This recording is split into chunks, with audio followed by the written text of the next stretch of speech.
Welcome guys, इकरा academy Ludhiana में आपका स्वागत है। आज हम आपके लिए लेकर आए हैं 10th क्लास के इंग्लिश के मॉडल पेपर का प्रैक्टिस सेट सेकंड, जिसका सॉल्यूशन आज हम आपको देने वाले हैं। आइए शुरू करते हैं। इंस्ट्रक्शन पिछले पेपर की तरह से सेम है। सेक्शन ए शुरू करते हैं। पहला सवाल है, read the following passage and answer the questions given below it. निम्नलिखित गद्यांश को पढ़कर उसके नीचे दिए गए प्रश्नों का उत्तर दीजिए। आइए एक बार इसे पढ़ लेते हैं, रीड कर लेते हैं इसको। So in order not to shake the writer's faith in God, the postmaster came up with an idea. इतना पढ़कर पता लग गया होगा कि ये ए लेटर टू गॉड जो हमारा लेसन है उसी से लिया गया है। Answer the letter, but when he opened it, it was evident that to answer it he needed something more than goodwill, ink and paper. But he stuck to his resolution. He asked for money from his employees. He himself gave part of his salary, and several friends of his were obliged to give something for an act of charity. It was impossible for him to gather together the 100 pesos, so he was able to send the farmer only a little more than half. He put the money in an envelope addressed to Lancho, and with them a letter containing only a single word as a signature, God. ये paragraph है। अब इसके question दिए हुए हैं। पहला question है, right the name of the lesson from which the above passage has been taken. Who is the author of this lesson?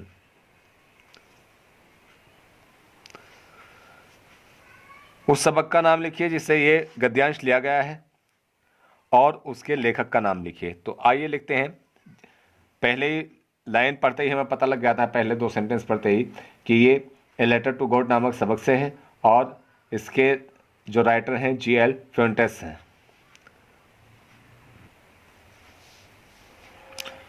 देखते हैं।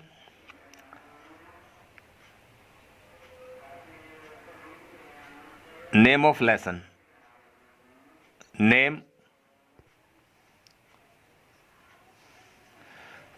Of the lesson a letter to God, name of the author G.L. Fuentes. तो writer name और lesson name हमें इसका पता लग गया है। अगला क्वेश्चन देखते हैं। What did the postmaster do, डाकिया ने क्या किया in order to shake the writer's faith in God, लेखक के ईश्वर में विश्वास के बदले। तो उसने क्या किया कि कुछ पैसा अपने एम्प्लॉयज से इकट्ठा किया और वो लेंचो को सेंड करते हैं। तो आइए लिखते हैं, postmaster collected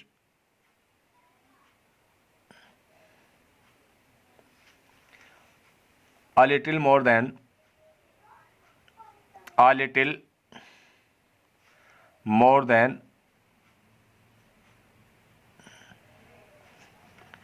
half of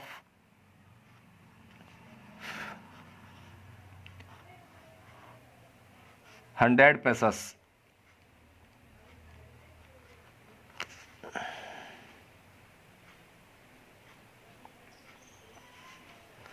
and sent it to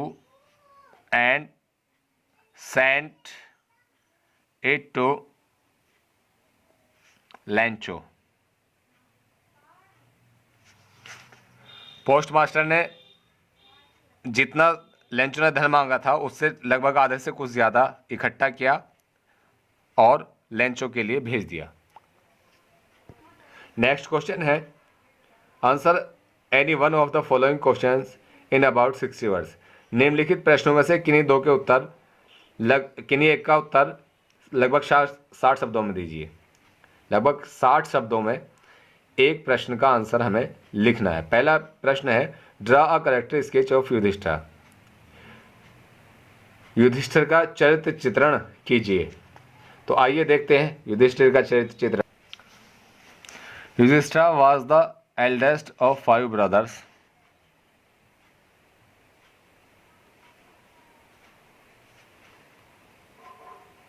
Yudhishthira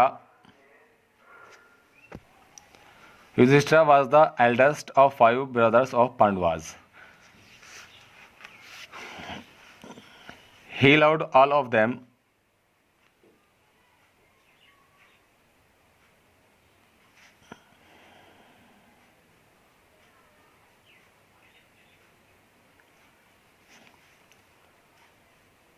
greatly. वो उन सभी से महानता के साथ प्रेम करता था। So to see them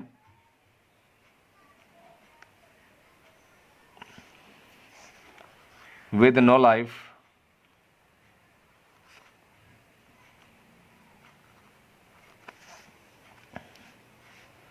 he began to weep.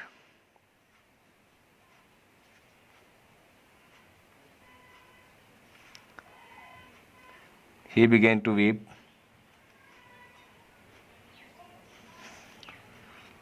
He was a mature fellow. He was a mature fellow. He was not in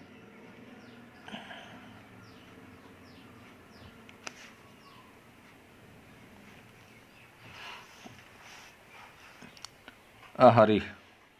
In a hurry.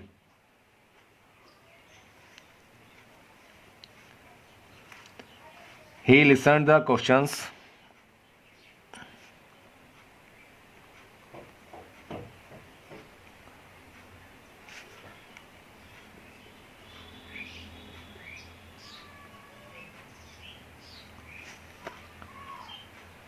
of Yaksha.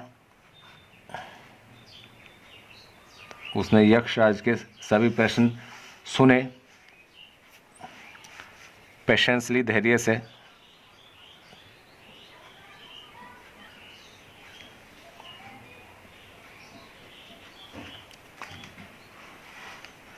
And answered properly, और सही तरीके से एक एक करके उनका उत्तर दिया। And answered properly.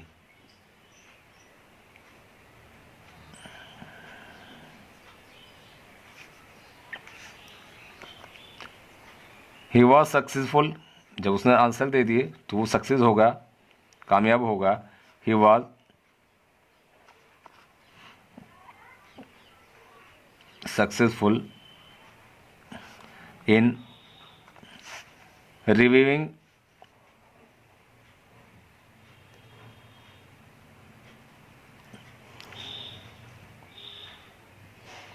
His brothers. वो अपने भाइयों को जीवित कराने में सहायक हो गया, सफल हो गया। By his good habits,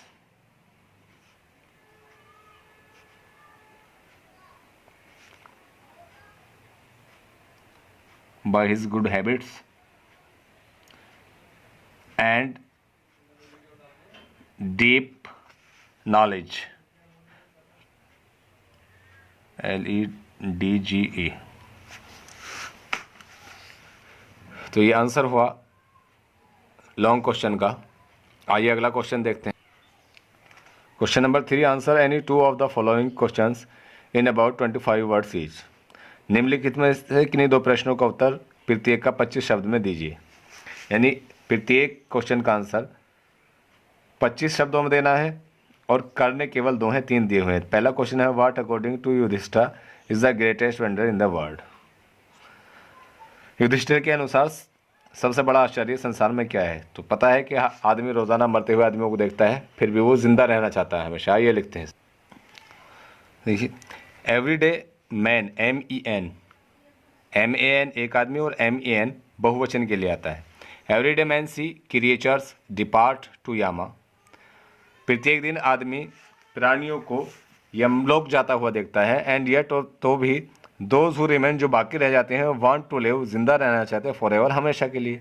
this is the greatest wonder in the world, संसार का यही सबसे बड़ा आश्चर्य है कि लोग रोजाना मरते हुए देखते हैं दूसरे व्यक्तियों को, लेकिन फिर भी जो जिंदा है वो हमेशा ही जीवित रहना चाहते हैं। अगला क्वेश्चन है, what did the jailer say to Socrates before giving him a cup of poison. जहर का प्याला देने से पहले जेलर ने सुकरात से क्या कहा? तो आइए देखते हैं। Jailer said to सोक्रेट,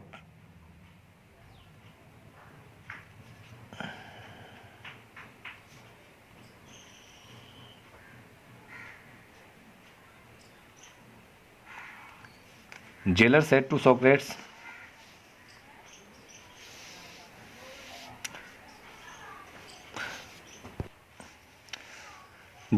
to Socrates, jailer ने सुकरात से कहा, बिफोर गिविंग द पॉइजन, जहर देने से पहले, you will not be angry with me, आप मुझसे नाराज मत होना। When I ask you to drink the poison, जब मैं आपसे जहर पीने के लिए कहूँ, फॉर अदर्स, दूसरों के लिए, एंड नॉट, और ना, I am the guilty cause, मैं हूँ अपराध का कारण, यानी दूसरों की गलती का, अपराध का कारण मैं नहीं हूँ, इसलिए आप जो है मुझसे नाराज मत होना। ये जवाब जेलर ने ये बात सुकरात से कही थी जब उससे कहा गया था कि सुकरात को एक प्याला जहर दीजिए। अगला क्वेश्चन देखते हैं, question number 4। Match the words of list A with their meaning in list B. List A के शब्दों का मिलान उसके अर्थ वाले लिस्ट बी के शब्दों से कीजिए। यह है इनहॉस्पिटेबल, तो इसका हो जाएगा अनकाइंड, इनहॉस्पिटेबल का अनकाइंड हो जाएगा। एप्रिसिएट, इसका एडमायर हो जाएगा, प्रशंसा किया गया। वेल्थ का हो जाएगा रिचेज, और पजल्ड का हो जाएगा कंफ्यूज। तो आइए लिखते हैं इन्हें। इनहॉस्पिटेबल, इसका हो जाएगा अनकाइंड, अनकाइंड। एप्रिसिएट, इसका हो जाएगा एडमायर।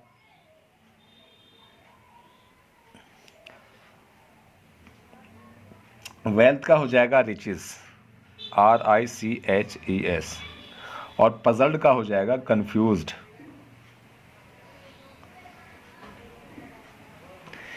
ये क्वेश्चन नंबर 4। आइए आगे देखते हैं question number 5।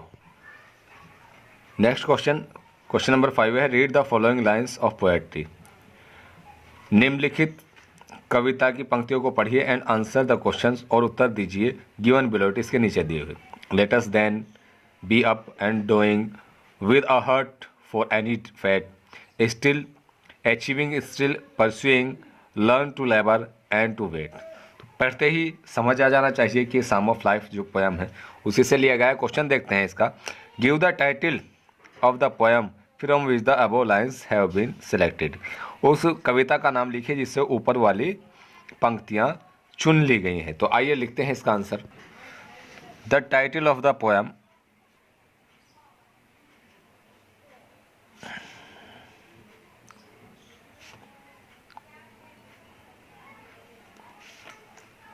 Is, inverted commas में लिखेंगे, the psalm of life, PSALM, P silent रहेगा, P साइलेंट होने के बाद हो जाएगा द साम ऑफ लाइफ। इसमें केवल टाइटल पूछा गया है, पोएट नेम नहीं पूछा गया, तो सिर्फ हम टाइटल ही लिखेंगे, और टाइटल है द साम ऑफ लाइफ। आइए नेक्स्ट क्वेश्चन देखते हैं। क्वेश्चन है, what do we learn from the above stanza. उपरोक्त स्ट्रेंजा से, पंक्तियों से हमें क्या सीख मिलती है, हमें क्या सबक मिलता है। तो इन पंक्तियों से हमें बिना रुके, बिना थके हार्ड वर्क करने की सीख मिलती है। तो आइए लिखते हैं, we learn to work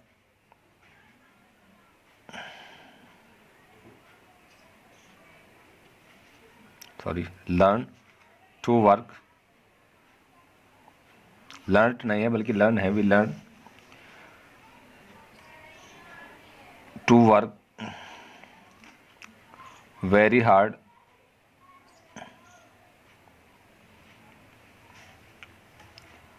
to achieve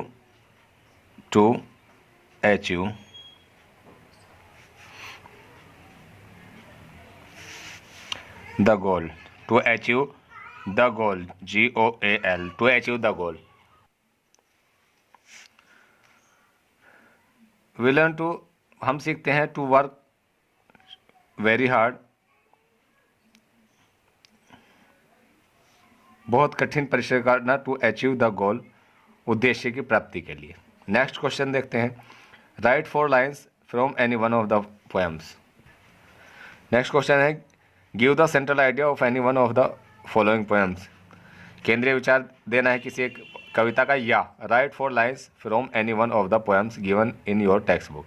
अपने पाठ्य पुस्तक से दी हुई किसी कविता की 4 लाइन लिखनी है, 4 पंक्तियाँ लिखनी है, और नीचे इंस्ट्रक्शन दिया हुआ है, do not copy out the lines, पंक्तियों की नकल मत कीजिए, given in this question paper, इस प्रश्न पत्र में दी हुई। यानी ये जो पोएम की 4 लाइनें दी हुई इनकी हमें नकल नहीं करनी, बल्कि अलग से इनसे अलग लिखनी है। तो आइए लिख, into the moonlight whiter than snow waving so flower like when the winds blow. ये 4 पंक्तियां हैं। नेक्स्ट क्वेश्चन देखते हैं, question number 7, answer any 2 of the following, answer any 2 of the following questions in about 25 words each. निम्नलिखित प्रश्नों में से किन्हीं 2 का उत्तर दीजिए और प्रत्येक का उत्तर लगभग 25 शब्दों में देना। पहला प्रश्न है, how did Edison serve his country during the First World War. प्रथम विश्व युद्ध के दौरान एडिसन ने अपने देश की सेवा किस तरह से की, तो उसने बहुत सारे तजुर्बे किए थे। आइए देखते हैं, Edison served his country during the First World war by making 40 war times invention, by making 40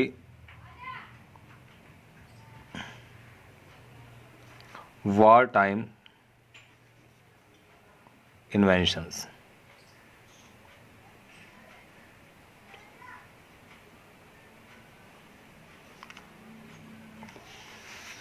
Edison served his country during the First World War by making 40 war time invention.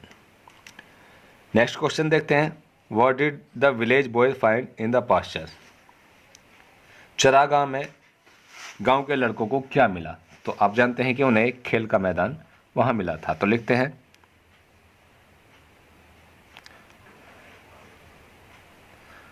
Village boys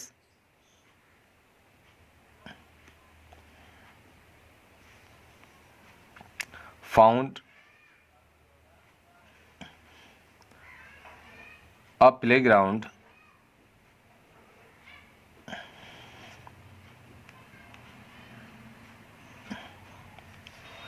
in the pasture, in the pasture।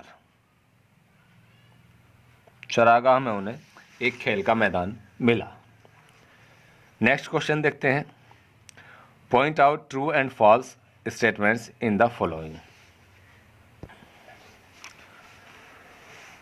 Point out true and false statements in following. तो पहला है, parents of Edison did not encourage him in his experiment. एडिसन के माता पिता ने उसके तजुर्बा करने में, खोज करने में उसका साहस नहीं बढ़ाया, तो ये गलत है, साहस बढ़ाया था। अगला है, Vikramaditya always punish the innocent. Vikramaditya सदैव सही लोगों को, मासूमों को सज़ा देता था, ये भी गलत है। Edison was never satisfied. Edison कभी संतुष्ट नहीं होता था, till he goat the right answer, जब तक कि उसे सही उत्तर नहीं मिल जाता था, ये सही है। No one knows the name of Vikramaditya in India. भारत में विक्रमादित्य का नाम कोई नहीं जानता, ये भी गलत है, फॉल्स है। तो आइए देखते हैं, जो हमारा ए स्टेटमेंट है वो फॉल्स है, बी स्टेटमेंट ये भी फॉल्स है, सी स्टेटमेंट ओनली सी ट्रू है, और डी भी फॉल्स है। नेक्स्ट क्वेश्चन देखते हैं, select the most suitable alternative to complete the following statement. निम्नलिखित कथनों को पूरा करने के लिए सही कथन हमें छांटकर लिखना है। Electric light shone for the first time in America. इन विद्युत प्रकाश अमेरिका में पहली बार चमका। कब चमका? 1880 में, 1880 में। Edison was fond of telling stories, playing games making experiments, flying kite, तो वो शौकीन तक आएगा। थर्ड ऑप्शन इसमें ठीक है, मेकिंग एक्सपेरिमेंट्स। नेक्स्ट क्वेश्चन है, the guilty trembled before Vikramaditya because, Vikramaditya के सामने अपराधी कांपते थे क्योंकि ही वॉज वेरी कूल, वो निर्दयी था नहीं, ही वॉज अनजस्ट, वह न्यायी था नहीं, he was intelligent enough to discover their guilt, वो बहुत होशियार था उनके अपराध को झांकने में, पा लेने में, ये सही है third. Vikramaditya was never deceived because he was the king, he would see straight into their guilt, ये सेकेंड ऑप्शन इसका सही है। तो आइए देखते हैं। इलेक्ट्रिक लाइट शोन पहला है 1880 में। दूसरा है आपका B, Edison was fond of making experiments, making experiments.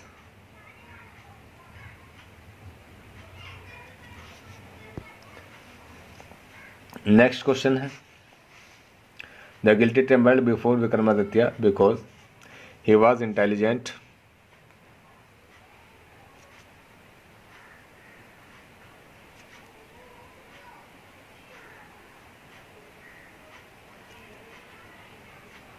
he was intelligent enough to discover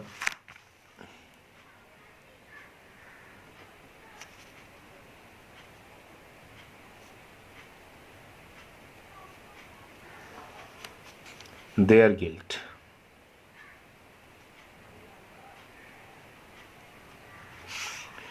next है, Vikramaditya was never deceived because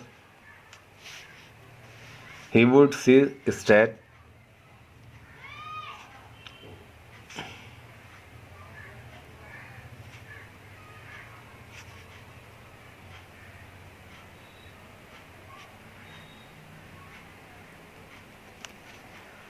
into their guilt।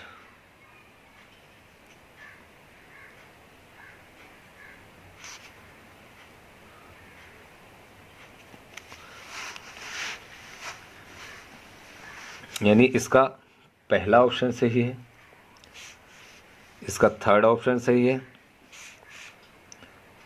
इसका भी थर्ड ऑप्शन सही है और इसका सेकंड ऑप्शन सही है। तो गाइस, ये थी आज की हमारी वीडियो जिसमें हम लेकर के आए थे इंग्लिश के मॉडल पेपर का दूसरा प्रैक्टिस सेट जो हमने अभी सोल्व किया है और उसका सेक्शन ए। हमारी अगर वीडियो आपको पसंद आई हो, और इंशाल्लाह पसंद ज़रूर आई होगी क्योंकि इसमें आपके ही फ़ायदे की चीज़ें हैं, तो हमारे चैनल को सब्सक्राइब कीजिए, वीडियो को लाइक, कमेंट और शेयर ज़रूर कीजिए, अपने दोस्तों को ज़रूर शेयर कीजिए ताकि वो भी आपके जैसे फ़ायदा उठा सके और इम्तहान में अच्छे नंबर हासिल कर सके। अगली वीडियो तक देखते रहिए Iqra academy channel. Till then keep smile on your faces, और तब तक मैं हूं आपके साथ रिजवान अहमद।